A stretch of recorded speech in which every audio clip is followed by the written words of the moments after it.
Ayan guys, so yung na aking nagiling. Ano yan, malunggay. Ito yung kaninang tinanggalan ko ng mga dahon. Yung mga sanga-sanga. Ayan o. May mga natitira pang konti. Pero okay na yan. Hindi siya. Ayan guys, so yung na aking nagiling.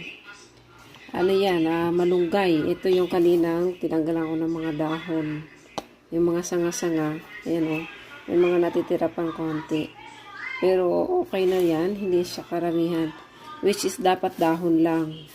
Kaso, kinatamaran ko siya paano magtanggal lang pa isa-isa dahil sa sobrang dami. So, ayan. Ginanya ko na siya dahil sa sobrang lutong. Galing siya sa arawan. Hindi siya sa dried machine ko ginamit. Kasi wala pa naman ako noon. So, ayan o. Narinig niyo. So, ngayon, lalagay ko dito. Ayan, lalagay ko siya sa pinaka-machine.